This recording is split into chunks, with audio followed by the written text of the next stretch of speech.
Assalamualaikum warahmatullahi wabarakatuh. Halo semuanya, perkenalkan saya Moza Cahyariani dengan NIM 0557828894 dari Prodi Ilmu Komunikasi UPBJJ Pekanbaru, Universitas Terbuka. Video ini hadir untuk melengkapi tugas 3 mata kuliah berpraktik Public Speaking dengan kode kelas Public Speaking 874. Teman-teman semuanya, pernah gak sih kalian ngerasa udah capek banget belajar, kerja, atau ngejar target, sampai pengen banget ngasih hadiah kecil buat diri sendiri? Nah, disitulah konsep self-reward muncul. Saya pribadi suka banget loh ngelakuin itu.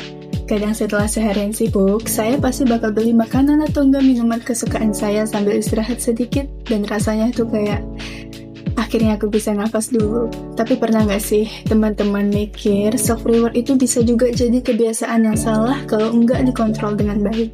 Sekarang itu banyak banget loh teman-teman generasi kita Gen Z yang mulai sadar pentingnya menghargai diri sendiri. Hidup itu udah penuh tekanan dari ekspektasi, tugas, sampai drama sosial media.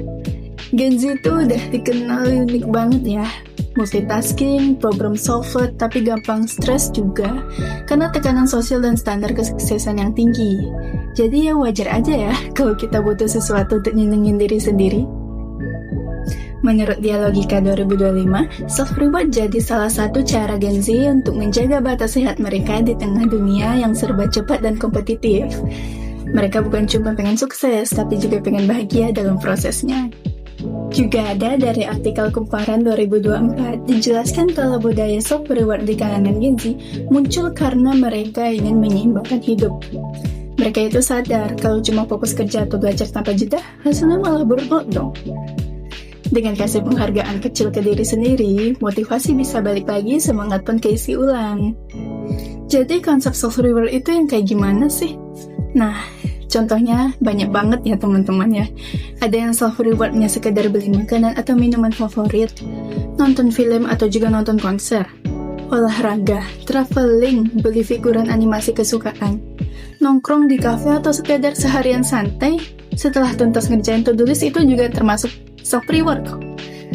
Tapi kalau kita pisahkan tiap gender, cewek itu biasanya ya pilih dengan belanja baju, tas, sendal, sepatu, skincare, dan makeup. Juga kadang ya nyalon ya, beli aksesoris, atau sekedar habisin waktu untuk diri sendiri sambil dengerin musik itu juga termasuk ya. Sekarang yang kalau yang cowok itu mungkin lebih suka beli baju atau sepatu baru, modif kendaraan kesayangannya, upgrade game, dan yang lain-lainnya ya, banyak sekali. Self-reward itu konsepnya. Tapi teman-teman, ada juga loh yang salah paham soal makna self-reward ini. Misalnya, setiap stres langsung belanja banyak banget sampai uang di dompet dan e-money itu menjerit loh. Apalagi sekarang ya, banyak banget Gen Z yang kena sindrom FOMO alias Fear of Missing Out. Takut ketinggalan pencapaian orang lain. Setiap buka media sosial, isinya itu orang yang sukses liburan atau punya hidup yang sempurna. Padahal realitanya ya, nggak semua harus kita kejar dalam waktu yang sama. Dan pada akhirnya, pengeluaran menjadi tidak terkontrol, berujung boros, dan dengan embel-embel self-reward. Padahal itu hanya pemborosan yang nggak ada akhirnya. Padahal menurut Harian Disway 2025, self-reward yang sehat itu bukan soal mahal atau banyaknya hadiah, tapi soal kesadaran bahwa kita layak dihargai. Jadi, kalau kebablasan, bukannya muncul rasa lega, tapi rasa bersalah. Intinya, kita Gen Z udah tahap dimana paham pentingnya menjaga mental health, tapi juga masih belajar buat ngatur batasnya. Dan disitulah self-reward berperan sebagai bentuk self-love yang realistis, bukan pelarian dari tekanan atau FOMO yang muncul dari perbandingan diri di media sosial. Jadi teman-teman, kesimpulannya self-reward itu bukan soal tanda manja ya, tapi bentuk kasih sayang buat diri sendiri, bukan tentang seberapa mahal hadiahnya, tapi seberapa tulus kamu menghargai usaha kamu.